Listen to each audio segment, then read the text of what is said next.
Fine. तो देखो आज क्लास में हम लोग 4 एडिटोरियल्स के बारे में डिस्कस करेंगे। First one 253, climate extremities are on sharp increase, our urban infra resilience is missing. देखो जान रहे हो ना, क्लाइमेट चेंज शुरू में लग रहा था, जो फर्स्ट का जो 2 वीक्स है जून का, लग रहा था कि पूरा डिफिसिट हो गया, बारिश ही नहीं हुआ पूरा भारत में। और अचानक 10 जुलाई तक तो बाबू 2 से 3% ज़्यादा हो गया। वही टेम्पोरल वेरिएशन यानी स्पेशल वेरिएशन, ये साफ साफ हमें देखने को मिलता है। इंडियन ओशन से उठा, इधर वेस्टर्न डिस्टर्बेंस भी आ गया इस तरफ, फिर एक तो मानसून भी आया, इधर से वेस्टर्न डिस्टर्बेंस भी आया, जिसकी वजह से बहुत बारिश हुआ है नॉर्दर्न इंडिया और तुम्हारा नॉर्थ वेस्टर्न इंडिया में। जो रिवर मरा हुआ रिवर था राजस्थान का, वो भी जीवित हो गया। हुआ कि नहीं हुआ बताओ तो? हाल जो एफेमेरल जो रिवर था वो भी रिवर एक्टिव हो गया राजस्थान में। राजस्थान में भी तो बाढ़ आ गया। और गुजरात में क्या हुआ? तो गुजरात से ही स्टार्ट हुआ, अभी देखो दिल्ली पूरा डूबा हुआ है। तो ये क्या है? ये संकेत है क्लाइमेट चेंज का। मैं क्लास में कई दिन से बोल रहा हूँ ना बच्चे लोग, फुल क्लाइमेट चेंज है ये। देखो ऑथर भी यही बोलते हैं, बट डेटा के साथ बोलते हैं वो। 254 देखो, अच्छा तुम लोगों को बताया गया है ना कि यूनिफॉर्म जीएसटी लगेगा, 28% लगेगा ऑनलाइन गेमिंग में। और इस चीज़ को लेके एक्सट्रीमली अनहैप्पी हो गया जो ऑनलाइन इंडस्ट्री है, ऑनलाइन गेमिंग इंडस्ट्री है। और जानते हो ना, ऑनलाइन गेमिंग बहुत तरह का होता है। एक तुम्हारा गेम्स ऑफ स्किल है, एक गेम्स ऑफ तुम्हारा चांस है, एक कैसीनो हो रहा है, क्या है तुम्हारा हॉर्स रेसिंग है। ये सभी तो गेम है, ये अलग गेम है, बट सब गेम पे अब 28% जीएसटी लगेगा। तो पहले के स्ट्रक्चर में जो इससे पहले जो टैक्स लग रहा था और अभी जो टैक्स लगेगा, दोनों में अंतर क्या है? तो इसलिए भारत में जो 2 स्टेट है जहाँ पे कैसीनो अलाउड है, जानते हो, गोवा एंड सिक्किम, दोनों स्टेट ने अपोज किया है। यू नो डैट सिक्किम में कैसीनो खेलता है लोग भर भर के जाते हैं कैसीनो खेलने के लिए वहाँ पे।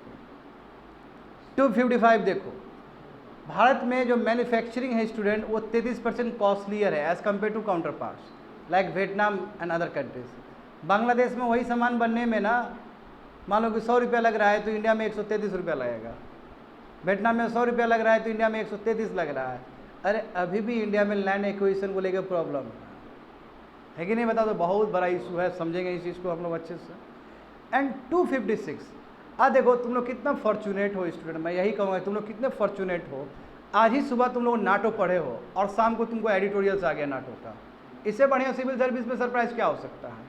वही जब मैं तैयारी कर रहा था तो मुझे इतना अच्छा लग रहा था कि बच्चे लोग सुबह आज नाटो पढ़ाए हैं और शाम को एडिटोरियल्स पढ़ा रहे हैं। दिमाग ठीक होगा तो जाकर वहाँ पे क्लब करके रख देगा। बात समझ में आ रहा है ना? अब देखो नाटो में जो भी पढ़ा है वैल्यू एडिशन हो जाएगा यहाँ से, और डेप्थ में जान लोगे नाटो के बारे में। देखो नाटो का आर्टिकल 15 ही है जिसके वजह से यूक्रेन अभी प्रेजेंट तुम्हारा नाटो का मेंबर नहीं बन सकता है। तो आर्टिकल 15 के आर्टिकल 5 क्या है? सॉरी 15 बोलते हैं, आर्टिकल 5 क्या है? क्यों आर्टिकल 5 सबसे बड़ा हिंड्रेंस है कि यूक्रेन नाटो का मेंबर नहीं बन सकता है, और क्या क्या नाटो ने सपोर्ट किया अभी तक यूक्रेन को, तो सभी चीज़ यहाँ पे समझ में आ जाएगा हमें। Let's start the class. 253, GS paper 3, ecology and environment, conservation, environmental pollution and degradation, environment impact assessment. ये इंडियन एक्सप्रेस पेपर में आया था स्टूडेंट 10 जुलाई को। तो समझो मामला क्या है। देखो इसमें तो कितना कुछ हम लोग बोल सकते हैं क्लाइमेट चेंज को लेके। नहीं, climate change you know that ना, कितना मतलब तुम फेस कर रहे हो इस चीज़ को, यू आर एक्सपीरियंसिंग। अब देखो यहाँ पे तुम लोग खुद देखो कि नेशन वाइड मानसून डिफिसिट था। फर्स्ट 2 वीक तक, जून से स्टार्ट होता है। देखो स्टूडेंट यहाँ पे देखो, थोड़ा सा बेसिक्स क्लियर कर देते हैं। इंडिया में जो नॉर्थ ईस्ट मानसून है, इस तरफ जो आता है, जो मानसून आता है ऑनसेट ऑफ मानसून, उसको नॉर्थ ईस्ट मानसून कहते हैं ना, जो आता है, ये लगभग 70% भारत पे रेनफॉल बरसाता है और 30% तुम्हारा रिट्रीटिंग मानसून है। और हमारे इंडिया में जो मानसून का जो पीरियड है वो जून टू सितंबर है, और बाद में तुम्हारा इधर अक्टूबर से लेकर नवंबर तक तुम्हारा रिट्रीटिंग मानसून आता है।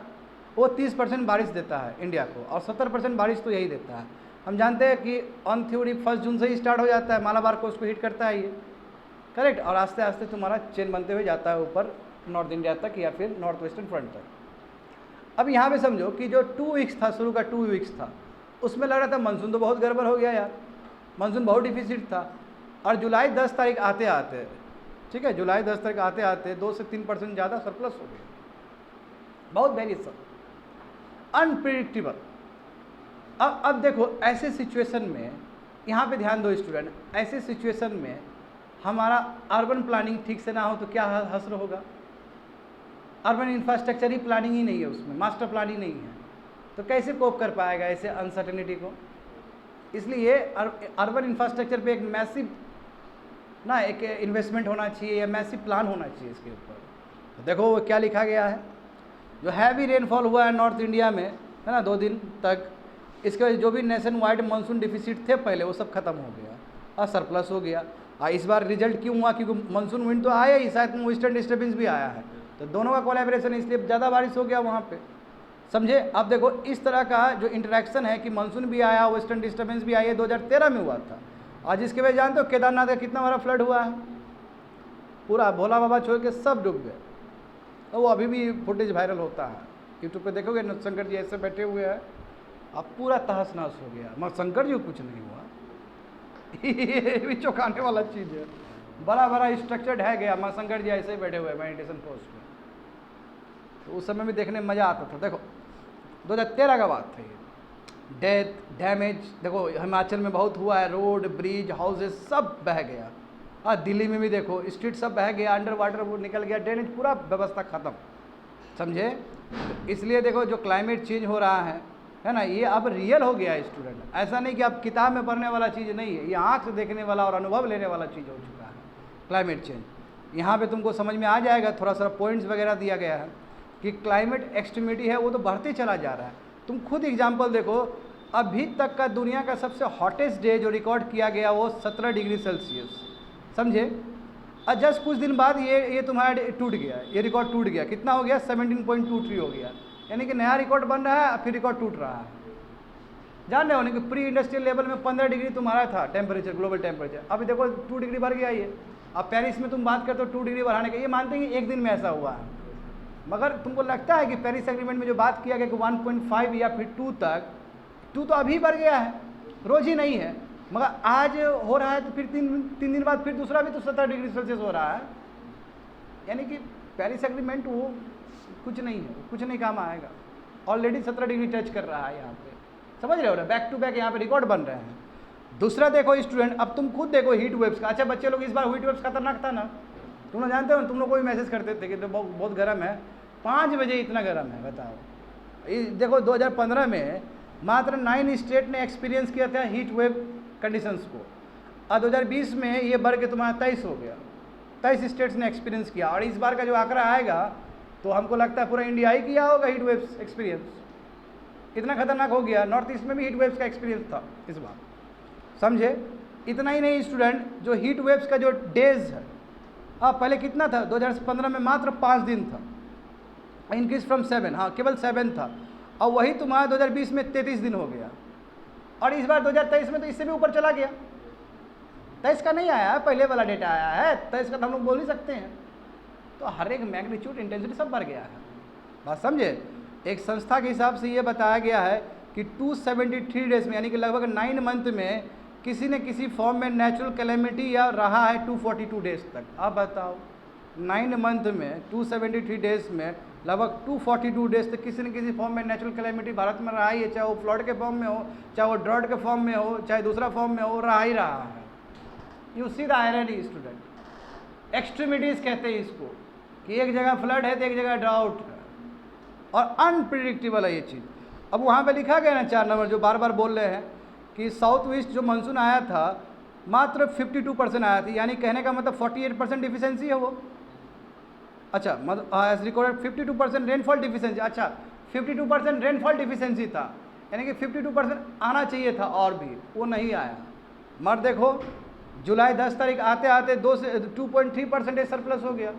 अब ये कैसे हो गया, जब लगभग 50% का डिफिसिट था रेनफॉल का, और जुलाई होते होते, जुलाई 10 तारीख होते होते और आप सरप्लस में चले गए। वेस्टर्न डिस्टर्बेंस भी इसका रिजल्ट है।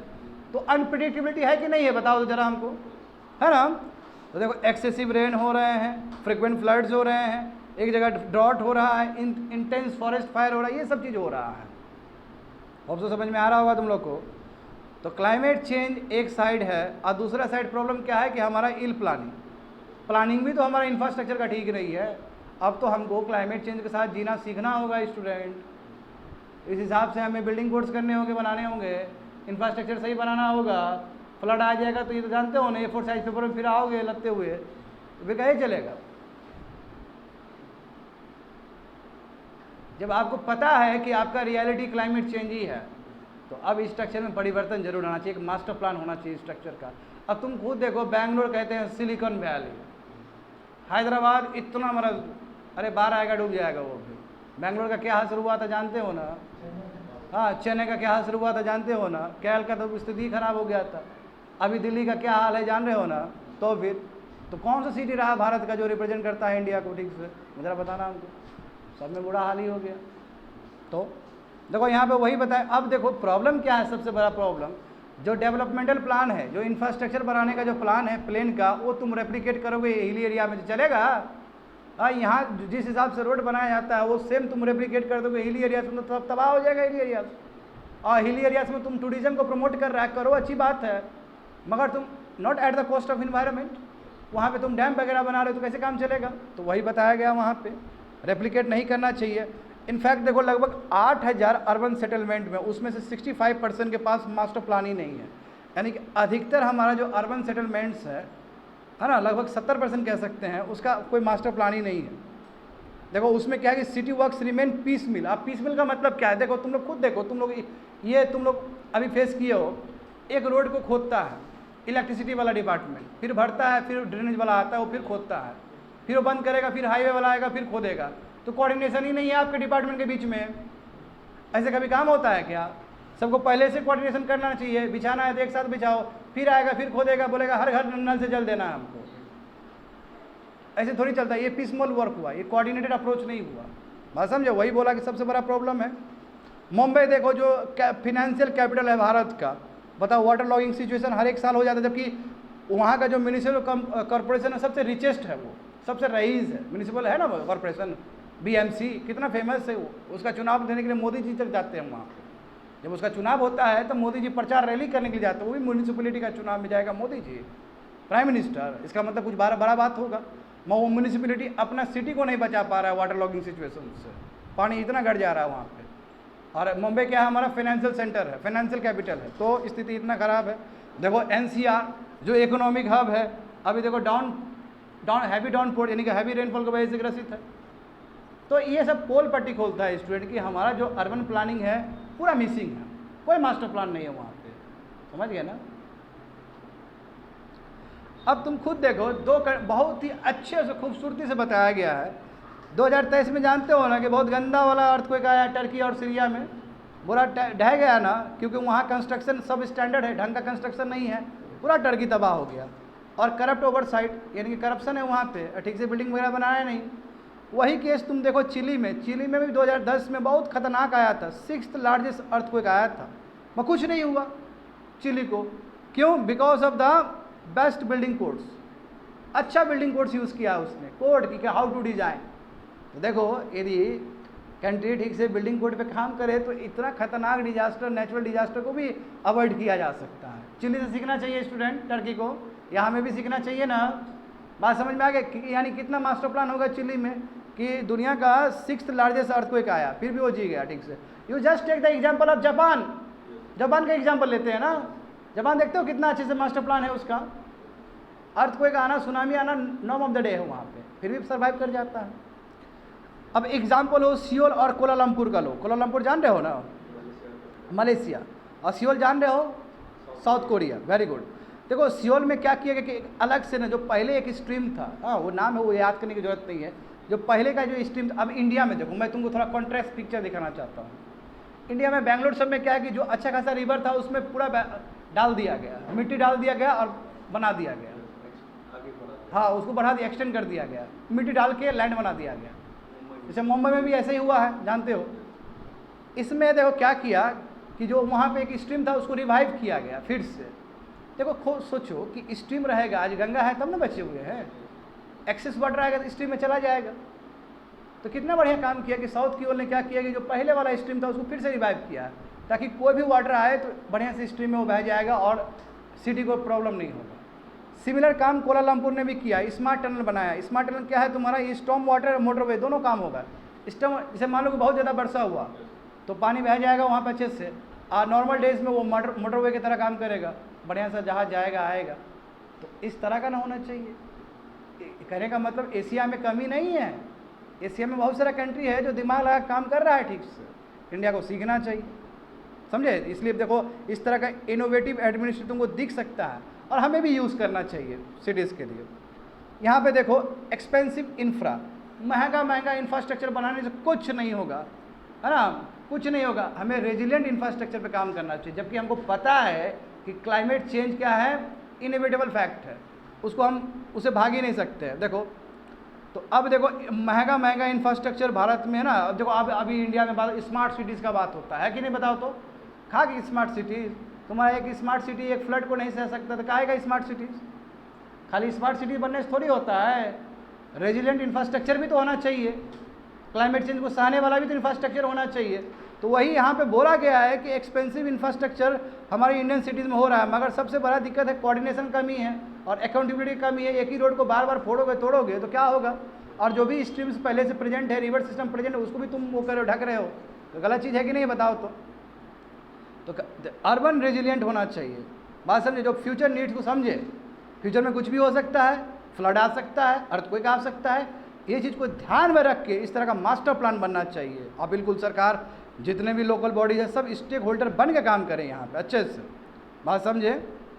तो इसलिए स्टूडेंट हमें इंडियन अर्बन इंफ्रास्ट्रक्चर का बहुत ही ज़्यादा ज़रूरत है, बट वो मास्टर प्लान के साथ बने, जितने भी एजेंसी है सब अच्छे से कोऑर्डिनेशन के साथ काम करें। ये है मैसेज, होप सो समझ में आ गया होगा तुम लोग को।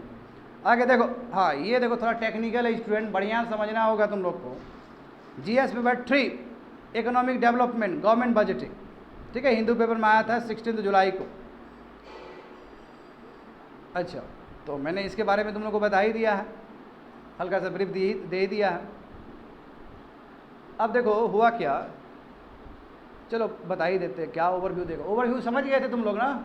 देखो ऑनलाइन गेमिंग, अब जितने भी ऑनलाइन गेमिंग होंगे स्टूडेंट, ऑनलाइन गेमिंग में क्या क्या आता है, हम एक तो स्किल आ सकता है, गेम ऑफ स्किल और गेम ऑफ चांस।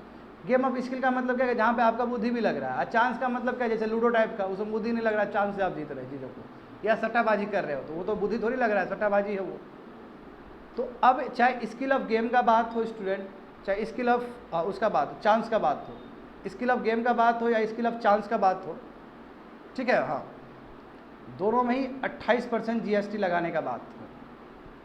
और निर्मला सीतारमण ने क्या बोला यहाँ पे कि हम इसको मोरल सपोर्ट तो नहीं कर सकते, किसी को ये तो नहीं इनकरेज नहीं कर सकते कि आप ऑनलाइन गेमिंग खेलो, क्योंकि इंडिया तो एक्सेप्ट नहीं करेगा, इंडियन सोसाइटी एक्सेप्ट करेगा इस चीज़ को। कोई भी ड्रीम 11 में पैसा लगाता है तो कोई अच्छा थोड़ी बोला जाता है, हमारे सामने कोई पैसा लगाए तो हम मारेंगे उसको कि जुआ क्या खेल रहा है तुम। ये अलग बात है कि आदमी लगा कमाता है, वो अलग विषय है, सही बात है कि नहीं है।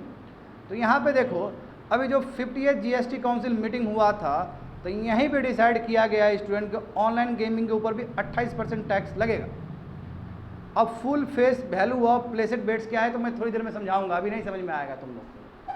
28% टैक्स लगेगा, समझ गए ना। वो समझाने के लिए पहले कॉन्सेप्ट समझाना पड़ेगा तुम लोग को, मैथमेटिक्स समझाना पड़ेगा, तब समझ में आएगा वो चीज़। तो 28% तुम्हारा जीएसटी लगेगा।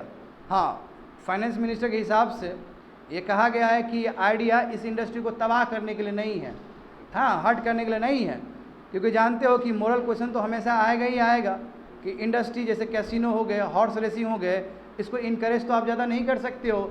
अब देखो सीमेंट के ऊपर बच्चे लोग जब 28% लग सकता है तो ऑनलाइन गेमिंग ऊपर लगेगा तो क्या प्रॉब्लम है। जब सीमेंट जानते हो 55 to 60% मिडिल क्लास वाले लोग यूज़ करते हैं सीमेंट इंडस्ट्री को, इसलिए क्रिटिक्स कई बार बोल चुके हैं उसको कम करिए, 28 से 18 करिए या उससे नीचे स्लैब करिए, है कि नहीं बताओ। तो इसमें बोला कि हम कैसीनो को, हम ऑनलाइन गेमिंग को उतना ज़्यादा प्रमोट नहीं कर सकते हैं, ठीक है, उससे गलत मैसेज जाएगा, हम मोरल सपोर्ट नहीं दे सकते हैं। तो मिनिस्टर ने ये भी कहा है, फाइनेंस मिनिस्टर ने, कि जो भी चीज़ हम कर रहे हैं, जो भी प्रयास कर रहे हैं, इससे मैकेनिज्म और सिंप्लीफाई हो जाएगा, ठीक है, और ट्रांसपेरेंसी और ज़्यादा आ जाएगा।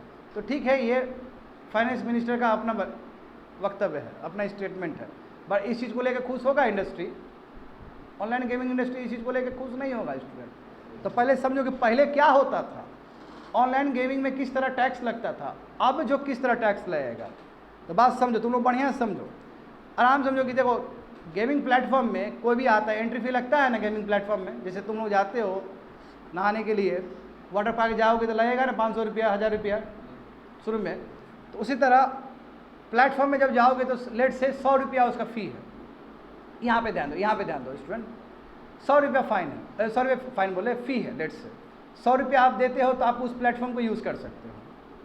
अब 100 रुपये में क्या होता है स्टूडेंट, बढ़िया इधर ध्यान दो, 100 रुपये में तुम्हारा जो 20 रुपया है वो प्लेटफॉर्म अपने साथ रख लेगा। तुम्हारा 100 रुपया में 20 रुपया रखेगा प्लेटफॉर्म, ताकि प्लेटफॉर्म को भी तो चाहिए एक्सपेंडिचर मेंटेन करने के लिए। और जो तुम्हारा जो 80 रुपया है वो प्राइस के लिए लगेगा। तो तुम्हारा 80 रुपया, उसका 80 रुपया, उसका 80 रुपया, उसका 80 रुपया, इस तरह कलेक्ट होगा। जो विनर होगा उसको दिया जाएगा। 20 अलग जगह से कलेक्ट हुआ ना, तो वो ऑनलाइन प्लेटफॉर्म क्या करेगा, अपना एक्सपेंडिचर चलाएगा उससे। ये हो रहा था। अब लेट से पहले टैक्स कितना लगता था, तो लेट से तुम्हारा वही बताया गया है कि टैक्स पहले लग रहा था 18%। जो तुम्हारा ये जो चांस वाला जो है पहले 18%, अब 28% कर दिया गया ना। पहले 18% लगता था, तो 18% टैक्स लगने का मतलब है कि 20 रुपये के ऊपर टैक्स लग रहा था। जो ऑनलाइन प्लेटफॉर्म रख लिया ना, यहाँ पे ध्यान दो ना अच्छे से, क्या बोल रहे हैं हम, यहाँ पे ध्यान दो, नहीं समझ में आएगा कुछ भी, वहाँ पे अलग से हम करके आए हैं। अब जब 20 रुपया प्लेटफॉर्म ले लिया अपने हाथ में, तो 20 रुपया पे तुम्हारा 18% टैक्स लगता था। 20 रुपया पर 18% टैक्स का मतलब क्या है, 3.6 रुपीज़, लगभग 3.5 रुपया लगता था। अब ऐसा नहीं है। अब जो निर्मला सीतारमन जो GST लगाई है, तो 100 रुपया लग रहा है ना, ये 100 रुपया के ऊपर 28 रुपया लगेगा। तो अब 100 रुपया यानी कि 28 रुपया कंपनी जो ऑनलाइन गेमिंग प्लेटफॉर्म है उसको 28 रुपया दे देगा। बचेगा कितना उसके पास, कितना बचेगा, 72 रुपया बचेगा, 72 रुपीज़ बचेगा। अब 72 रुपीज़ में कुछ पैसा वो प्लेटफॉर्म को मेंटेन करने के लिए रखेगा, और वहाँ से कुछ पैसा तुम्हारा पुल अप के लिए जाएगा। कितना कम हो जाएगा। अभी कितना टैक्स लग रहा था, मात्र 3.5 रुपया लग रहा था, अब कितना लगेगा, 28 रुपया लगेगा। इसलिए कुछ नहीं है। बात समझा, मेन गेम ये है, यहाँ पे प्रॉब्लम ये है। देखो वही सब चीज़ बताया गया, ठीक है, पढ़ लेना, वही सब चीज़ है वहाँ पे। आगे देखो, व्हाट विल हैपन, चलो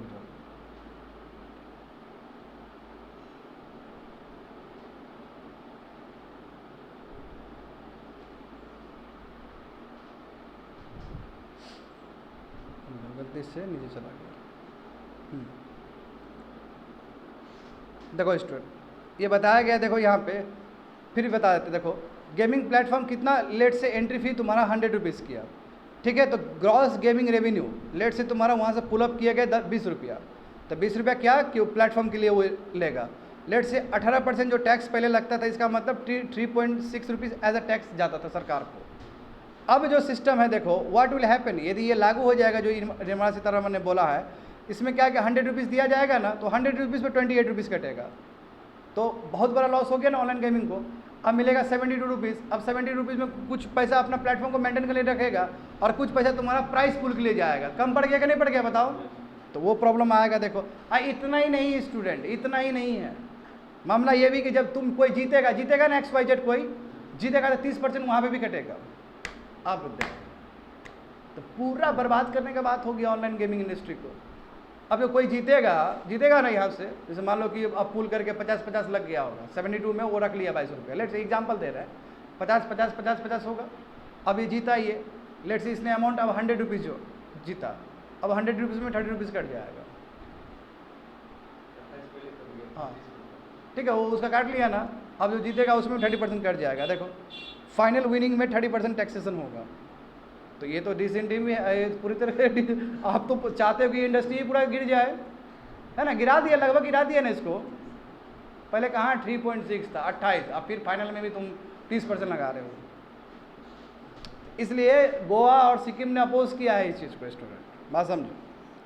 अब यहाँ पे देखो, ये भी एक नजिंग इंडस्ट्री है। एग्जाम्पल देखो, लगभग 31% से ग्रोथ किया था industry as compared to previous year. हाँ, लगभग देखो कितना शेयर आया है, 6,800 करोड़ का इन्वेस्टमेंट हुआ था ऑनलाइन गेमिंग मार्केट में, और इतना तेज़ी से बढ़ रहा है स्टूडेंट कि 2027 तक लगभग 25,000 करोड़ का निवेश होगा इसमें। सो मच ना। अब इस टाइम में इस तरह का स्टेप लेना, तो ये जो ग्रोथ हो रहा है गिरा देगा ना इस ग्रोथ को।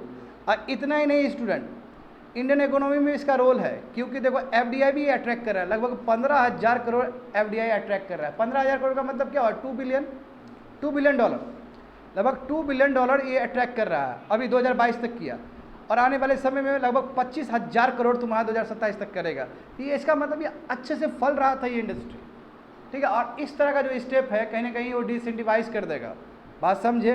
तो एक्सपर्ट यही बोलते हैं कि आप अचानक जो जीएसटी इतना इंक्रीज कर दिए, इससे डोमेस्टिक और फॉरेन इन्वेस्टर क्या डिस्करेज हो जाएंगे, और जो कितना बढ़िया से ये इकोसिस्टम डेवलप हो रहा था वो पीछे चला जाएगा। देखो स्टार्टअप के साथ भी यही हुआ था ना, स्टार्टअप कितना आगे बढ़ रहा था, दुनिया भर का टैक्स लगा दिया उसके ऊपर। तो इन्वेस्टमेंट देखो, अब इससे जो इन्वेस्टमेंट पहले हो रहा था, एफडीआई इन्वेस्ट कर रहा था ना बढ़िया से, या डोमेस्टिक इन्वेस्टर भी इन्वेस्ट कर रहा था, तो इन्वेस्टर और जो जॉब दोनों में ही फ़र्क पड़ेगा। देखो जो एम्प्लॉयमेंट अपॉर्चुनिटी वो भी घट जाएगा, क्योंकि अब जब निवेश नहीं होगा तो कहाँ जॉब क्रिएट होगा, सही बात है ना। तो मैं बूस्ट, अब देखो ये क्या बोल रहा है कि यदि ऐसा होता 28% आप लागू कर देते हो तो हो सकता है ब्लैक मार्केट शुरू हो जाए। हम जानते हैं ना इंडिया में देखो अब ऑनलाइन गेमिंग है, चलो इंडिया में सेंटर है तो टैक्स देना पड़ेगा, हो सकता है कि सिंगापुर में सेंटर खोल ले और इंडिया से ऑनलाइन गेम हो, तो वो तो टैक्स अवॉइडेंस कर दिया, फिर टैक्स इवेजन कर दिया वो। तो जानते हो कि ज़्यादा टैक्स लगाने की वजह से टैक्स चोरी करना शुरू कर देगा, फिर वो जानते हो ना, कर्व जो बताए थे ना, कर्व क्या है कि टैक्सेशन एक ही तक ठीक है, एक थ्रेशोल्ड के बाद जाएगा तो फिर चोरी होना शुरू हो जाता है कि नहीं, बताओ तो फिलिप्स कर्व जो बताए थे तुम लोग को। तो सिमिलरली यहाँ भी बताया गया कि यदि इस तरह इन्फोर्स करोगे 28% टैक्सेशन, तो हो सकता है इससे स्टूडेंट कि जितना भी ऑनलाइन गेमिंग हो सब तुम्हारा ब्लैक मार्केट में चला जाए, और दूसरे कंट्री में ये अपना हेडक्वार्टर जा खोल ले जहाँ पे कम सस्ता लगता हो, टैक्स लगता हो, तो गलत हो जाएगा, बहुत पूरा दिक्कत हो जाएगा इससे। इतना ही समझना था इसमें। आगे देखो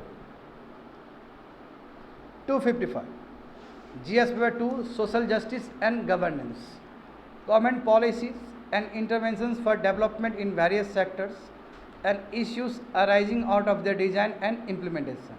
ये हिंदू पेपर में आया था 7 जुलाई को।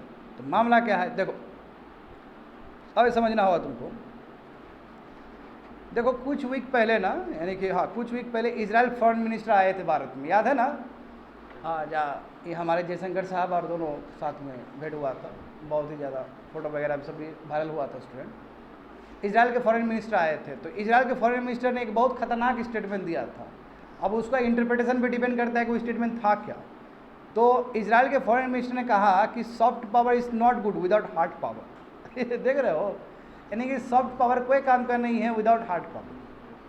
तो बहुत दिन के बाद रिसेंटली इंडियन फॉरेन मिनिस्टर हमारे जो है जयशंकर साहब, उन्होंने बोला कि देखिए हार्ड पावर जो बोले हैं इजराइल के प्राइम फॉरेन मिनिस्टर, उनका मतलब है कि इंडस्ट्रियल एंड टेक्नोलॉजिकल स्ट्रेंथ। बहुत अच्छे से इंटरप्रिटेशन करके बोल दिए कि उनका बोलने का मतलब ये था कि टेक्नोलॉजी में आगे होना, ठीक है, इंडस्ट्री में आगे होना, जब तक आगे होंगे तब तक ही होगा। अब तुम देखो इंडिया का विडंबना देखो स्टूडेंट, 1991 में एलपीजी आया और अभी तक 14, 15, 16% में ही स्टैगनेंट है। 1991 के बाद अभी भी देखो ना कितना है जीडीपी में शेयर मैन्युफैक्चरिंग का, वही 15-16% है। तो अभी तक आप नहीं सुधार पाए। हमारा देखो अब वो चाइना का देखो स्टूडेंट, यहाँ ध्यान दो, चाइना का देखो 25 से लेकर 30% है चाइना, तभी तो मैन्युफैक्चरिंग हब है वो, और हम भी चाहते हैं कि 25% तक ले जाए। मगर देखो 1991 के बाद कितना साल हो गया इधर, हुआ ना, बहुत साल हो गया, हाँ लगभग 30 साल प्लस हो गया। तो उसके बावजूद भी अभी भी 15-16% में ही अटके हुए है, बहुत बड़ा प्रॉब्लम है ये।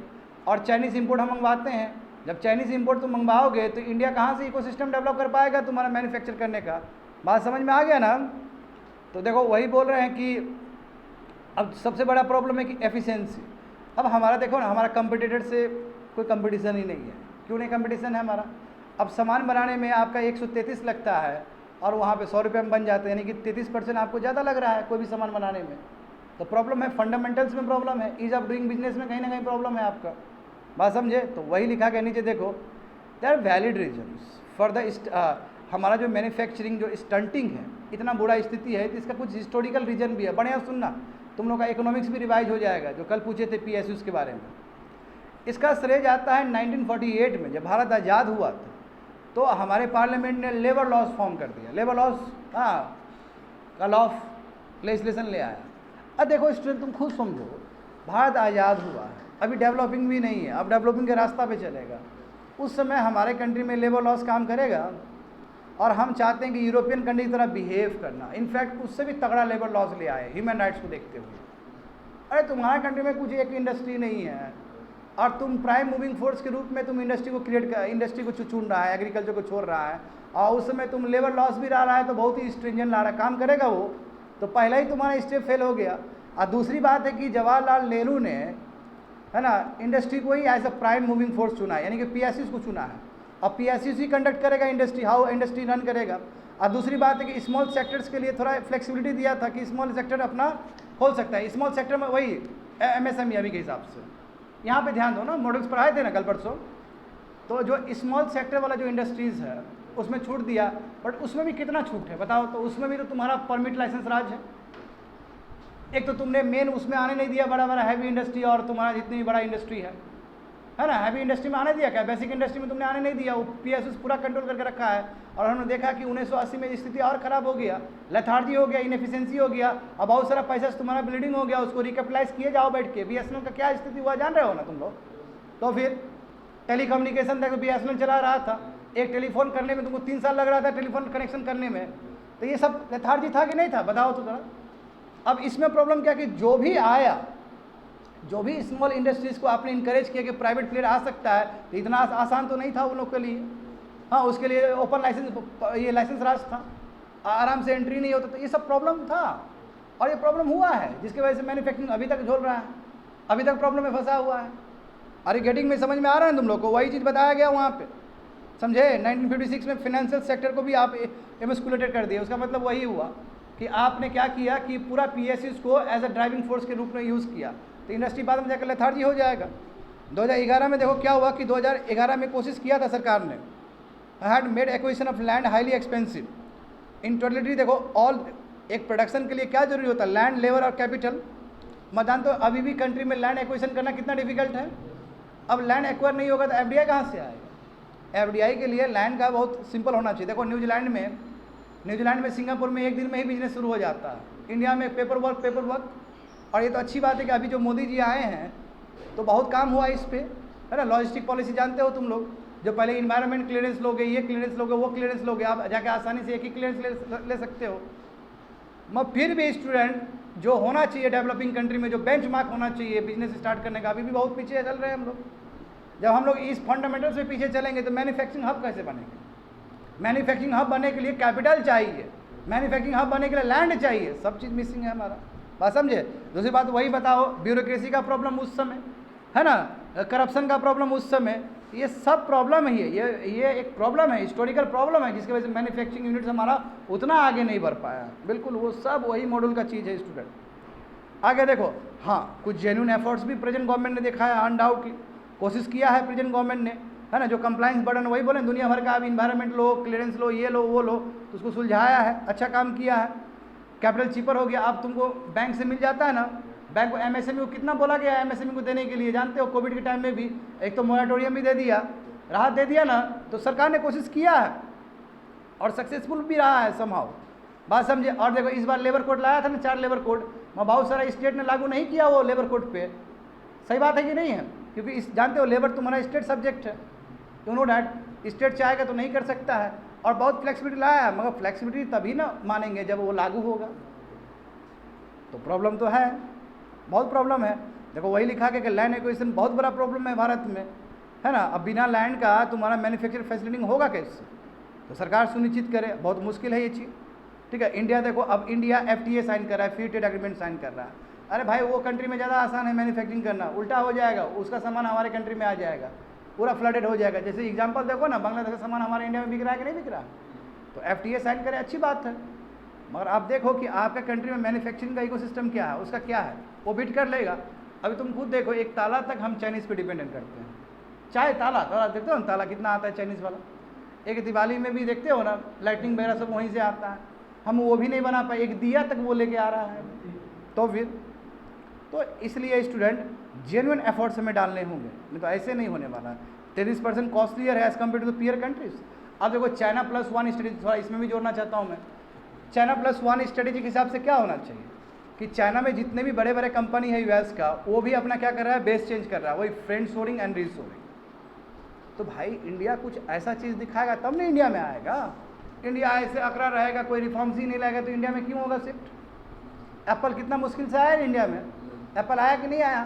तो क्या एप्पल जैसा और भी कंपनी नहीं आ सकता क्या भारत में? तो भारत वो दिखाएगा तब ना जी, FDI इकोसिस्टम दिखाएगा तब ना आएगा, लैंड के लिए लॉ बनाएगा तब ना आएगा जी, लेबर कोड जो 4 है उसको लागू करेगा तभी तो आएगा। तो प्रॉब्लम्स है, फंडामेंटल्स में प्रॉब्लम है, और यदि इंडिया इस अपॉर्चुनिटी को नहीं ले पाएगा तो फिर बहुत मिस कर जाएगा, क्योंकि अभी बेस्ट फ्रेंड शोरिंग और रीशोरिंग का समय है, और जो भी infrastructure, resilient infrastructure student, global value chain system वो शिफ्ट हो रहा है कि नहीं हो रहा है बताओ तो? API अभी भी तुम चाइना पे डिपेंडेंट करते हो, और हम भी चाहते हैं ना कि ये स्ट्रक्चर टूटे, लाइक माइंडेड कंट्रीज हम ले, तो उसके लिए आपको भी तो बनना पड़ेगा उस लेवल पे।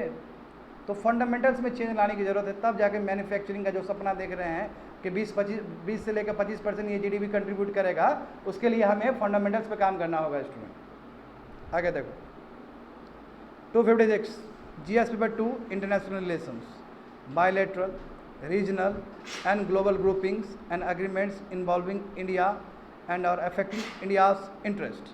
ये हिंदू पेपर में आया था 16 जुलाई को। देखो क्या है मामला है क्या, यूक्रेन का जो एंट्री है ना नाटो में अभी तो फिलहाल नहीं हो सकता है, समझे, अभी नहीं हो सकता, वही आर्टिकल 5 के वजह से, आर्टिकल 5 जो नाटो का एक एक्ट है उसके वजह से।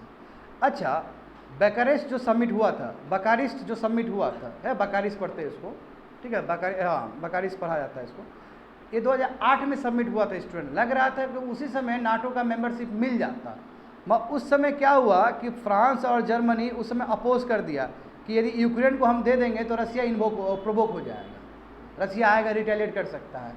इसलिए बकारिस्ट समिट में लग रहा था कि नाटो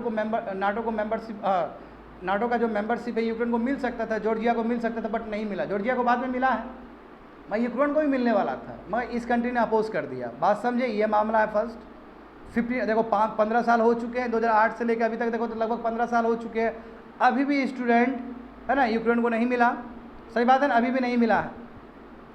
हाँ, अभी भी नाटो मेंबरशिप के लिए लड़ ही रहा है वो। तो थोड़ा सा देखो, हाँ मेंबरशिप नहीं मिला है, फिर भी सपोर्ट तो करता है नाटो कंट्रीज। अभी जिस हिसाब से रसिया अटैक कर रहा है, बात समझो अच्छे से, रसिया जो अटैक कर रहा है यूक्रेन के ऊपर, तो सपोर्ट तो कर ही रहा है नाटो फोर्स। फ्रांस कुछ दे रहा है, कुछ ब्रिटेन दे रहा है ना। बट देखो, एक इमेजिन करो एक सिचुएशन कि यदि यूक्रेन नाटो का मेंबर रहता और यदि यूक्रेन पे अटैक हो जाता तो थर्ड वर्ल्ड वॉर निश्चित था।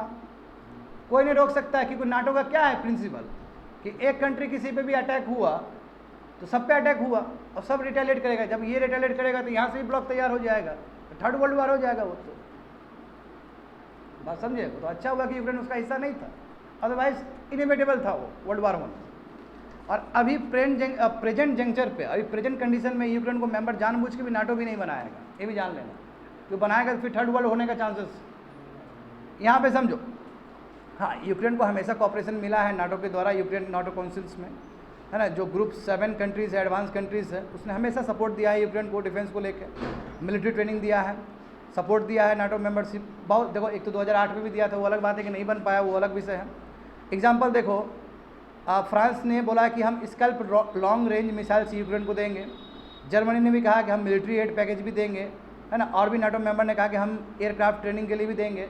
तो अलग अलग कंट्री अपना ले रहा है कि हम देंगे, मिलिट्री ट्रेनिंग देंगे, कुछ हाँ वेपन्स वगैरह भी देंगे। यूक्रेन देखो, अभी तक यूक्रेन देखो, अब Ukraine may not have got off time, अब उसको टाइम फ्रेम नहीं कि कब उसका मेंबरशिप हो जाए, मैं इतना कि अश्योरेंस तो है, मिलिट्री असिस्टेंट का अश्योरेंस तो है नाटो पावर्स से, अब मिल ही रहा है। तुमको क्या लगता है कि यदि यूक्रेन को नहीं मिलता तो क्या इतना दिन तक वो जीवित रह पाता, सर्वाइव कर पाता है ना यूक्रेन? अभी तक सर्वाइव किया है ना, 15-16 मंथ हो गया, 18 मंथ हो गया इनफैक्ट, हाँ अभी तक वो जीवित है। इसका मतलब क्या है, अंदर से कितना सपोर्ट मिल रहा होगा। वो डायरेक्ट ब्रिटेन हमला नहीं कर रहा है, वहाँ ब्रिटेन भेज रहा है टैंक्स वगैरह से। आगे देखो, थोड़ा पढ़ लो बच्चे लोग, आज जो पढ़े थे। हेडक्वार्टर कहाँ पे? ब्रुसेल बेल्जियम में है, ठीक है। कब बना था नाटो? 1949 में। कितने कंट्रीज है अभी प्रेजेंट? 31 है, और स्वीडन जुड़ेगा तो 32 हो जाएगा। और TT कब साइन हुआ? वाशिंगटन DC में साइन हुआ था ना ये 94। बहुत सारे यूरोपियंस कंट्रीज ज्वाइन किए थे, नॉर्थ अमेरिकन कंट्रीज ज्वाइन किए थे। और ये इसलिए हुआ था कि ताकि सोवियत यूनियन का जो कम्युनिज्म वाला विचारधारा तुम्हारा इधर नहीं आया, वेस्टर्न यूरोप में नहीं आया, उस चीज़ को रोकने के लिए किया गया था। और डेमोक्रेटिक कंट्रीज़ का जो विचारधारा वो बना रहे वहाँ पे, इसलिए बनाया गया था। नाटो का कमिटमेंट यही है कि डेमोक्रेसी, इंडिविजुअल लिबर्टी और रूल ऑफ लॉ होना चाहिए, ठीक है। और यहाँ पे देखो वेरी वेरी इंपॉर्टेंट आर्टिकल 5, यही आर्टिकल 5 है जिसकी वजह से यूक्रेन इसका मेंबर नहीं बन सकता है। आर्टिकल 5 में कलेक्टिव डिफेंस का बात है। देखो कई जगह पे ना कलेक्टिव सिक्योरिटी भी लिखा गया जो कि गलत है, कलेक्टिव डिफेंस ही होना चाहिए। इनफैक्ट इसी एडिटोरियल में कलेक्टिव सिक्योरिटी भी लिखा गया था, तो मेरे चेक देखो बहुत अंतर है collective defence and collective security में। कलेक्टिव डिफेंस बहुत बड़ा शब्द है। कलेक्टिव डिफेंस का मतलब होता है एक भी अटैक होगा तो सब रिटेलिएट करेगा। कलेक्टिव सिक्योरिटी का मतलब होता है सब मिलकर सुरक्षा करना।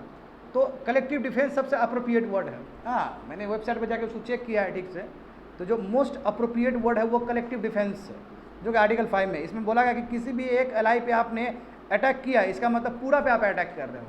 इसका मतलब ये हुआ, जानते हो ना सोवियत यूनियन जो ब्रेक हुआ 1991 में, तो जितने भी ईस्टर्न यूरोपियन जो एलाइज थे, कभी जो मेंबर रहे हैं यूएसएसआर के, वो सब ज्वाइन कर लिए नाटो फोर्स को।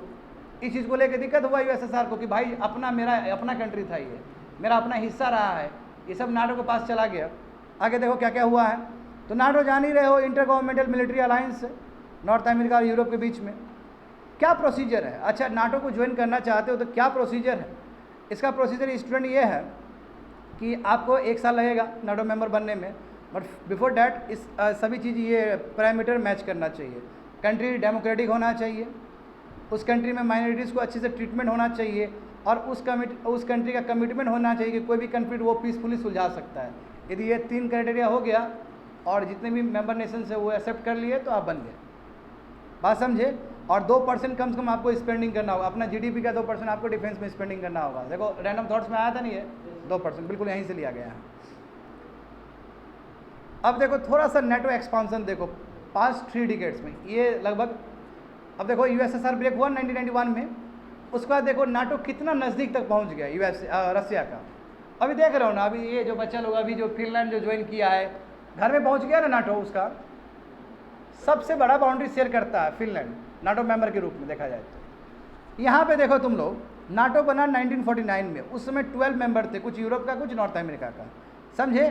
फिर बाद में 19 मोर कंट्रीज ज्वाइन किए हैं, ठीक है। बहुत सारा सीरीज ऑफ टॉक हुआ है, उसमें तुम्हारा लगभग 19 मोर कंट्रीज ज्वाइन किए हैं। जब सोवियत यूनियन डाइंग ईयर्स था, यानी कि अंतिम में 89 समय गोर्बाचेव जब रूल कर रहा था, बताए थे ना गोर्बाचेव जब रूल कर रहा था, तो उस समय देखो यूएसए और यूके ने प्रॉमिस किया था रसिया को कि हम इस तक आने नहीं देंगे, रशियन बॉर्डर तक गलती से भी नाटो नहीं आएगा। वो प्रॉमिस ब्रेक डाउन किया ना ये लोग, किया कि नहीं किया? ये लोग क्या करेगा यार, ये लोग कसम खाएगा तोड़ेगा अगला दिन, ठीक है। तो गोर्बाचेव को प्रॉमिस किया था, कुछ नहीं हुआ। 1999 में क्या हुआ? चेक रिपब्लिक, हंगरी, पोलैंड, जो हमेशा तुम पहले क्या था सोवियत एलाइज का हिस्सा हुआ करता था, वो नाटो को ज्वाइन कर लिया। अब इसका दिमाग खराब होगा कि नहीं होगा बताओ? 2004 में क्या हुआ? और भी ईस्टर्न यूरोपियन कंट्री जो कि कभी इसका एलाइज था, उसने भी नाटो को ज्वाइन कर लिया। हाँ, इस्टोनिया, लात्विया, लुथेनिया जो रसिया के साथ बाउंड्री शेयर करता, उसने भी नाटो ज्वाइन कर लिया। देख रहे हो ना क्या क्या हो रहा है लगातार। तो गुस्सा तो रसिया को भी आएगा ही स्टूडेंट, जो बात है प्रॉमिस तोड़ दिया। तो देखो नाटो एक्सपांड हुआ है, चाहे 2009 का बात करो या 17 का बात करो या 20 का बात करो या 23 का बात करो। क्रोएशिया अभी बताए थे ना, वो बता रहे थे यस, मोंटेनेग्रो हो या फिनलैंड, देखो अब स्वीडन देखो 32nd कंट्री बन जाएगा। हाँ, ये अलग बात है कि स्वीडन बाउंड्री शेयर नहीं करता है, मैं जितना नाटो मेंबर बढ़ेगा उतना ही टेंशन बढ़ेगा रसिया का। अब देखो ना, नॉर्वे पहले से है ना, फिनलैंड बन गया और अब स्वीडन भी बन जाएगा, तो एक प्रेशर तो जाएगा कि भाई नॉर्डिक कंट्री सभी इसका हिस्सा है। अब यहाँ पे थोड़ा सा देख लो एक्शन, देखो रसिया का, जो मैंने कहा था तुमको, जो बकारिस समिट हुआ था, तो उस समय ना थोड़ा सा दिमाग हिला इसका रसिया का, ये देखो यूक्रेन को देगा, यूक्रेन तो हमारा भाई रहा है पहले, यूक्रेन को देने का बात कर रहा है। तो उस समय फ्रांस और जर्मनी ने मना कर दिया ना, ब्रिटेन सब ने, ये मत दो नहीं तो रसिया दिमाग खराब हो जाएगा रसिया का। मैं इसको लग गया कि भाई मामला गड़बड़ है। अब इसने क्या किया कि 2008 में रसिया ने अपना ट्रूस भेजा जॉर्जिया में, वहाँ पे 2 रीजन है ना, साउथ ओसेशिया ना अकाबेजिया, ये वाला जो है ना, जो जहाँ पे फ्रोजन कन्फ्लिक्ट है, तो वहाँ पे भेजा था, बोला कि जाओ सपोर्ट कर दो ये लोग जॉर्जिया में। 6 साल बाद यानी कि 2014 में क्या हुआ student, pro Russian elected government जो थे यूक्रेन में वो ख़त्म हो गया, क्योंकि वेस्ट के इन्फ्लुएंस की वजह से, वेस्ट के सपोर्ट की वजह से अब एक नया गवर्नमेंट आ गया यूक्रेन में जो कि वेस्ट सपोर्ट करता है। ये जो जेलेंस्की है, पता है ना, वेस्ट का बैठाया हुआ सरकार है ये जेलेंस्की, ये खूने से आएगा ना। पहले क्या था कि पहले तो रशियन सपोर्टेड गवर्नमेंट था ना वहाँ पे, तो क्रीमिया आराम से यूज़ करते थे, ब्लैक सी आराम से यूज़ करते थे, अब ब्लैक सी को तुमको पाना है तो क्रीमिया सबसे इंपॉर्टेंट एरिया होगा। देखो मैप में नहीं दिया होगा, देखो मैप को जूम कर सकते हो तुम लोग समझने के लिए। क्रीमिया कितना इंपॉर्टेंट है, इसने क्या किया, क्रीमिया को अटैक कर दिया 2014 में, समझे, ताकि वो ब्लैक सी पे इसका होल्ड रहे, क्योंकि ब्लैक सी बहुत इंपॉर्टेंट है ट्रेड के लिए। और देखो उतना ही नहीं, रशिया ने सपोर्ट किया, रशियन स्पीकिंग पीपल जो तुम्हारा डोनबास रीजन में है, और जैसे ही सपोर्ट किया डोनबास कहाँ है, तुम्हारा यूक्रेन का हिस्सा है, अंदर घुस के जैसे ही सपोर्ट किया डोनबास रीजन को, एस्केलेट हो गया वार, अब फुल फ्लेज वार हो गया वहाँ पे। तो देख रहे हो ना, ये सभी चीज़ हो रहा है, रशिया ने क्या क्या किया है 15 साल में। तो देखो मेन रीजन जिसके वजह से यूक्रेन अभी तक एडमिट नहीं हुआ है नाटो मेंबर में, वो आर्टिकल 5 है, जो मैं तुम लोग को पहले ही बता चुका हूँ।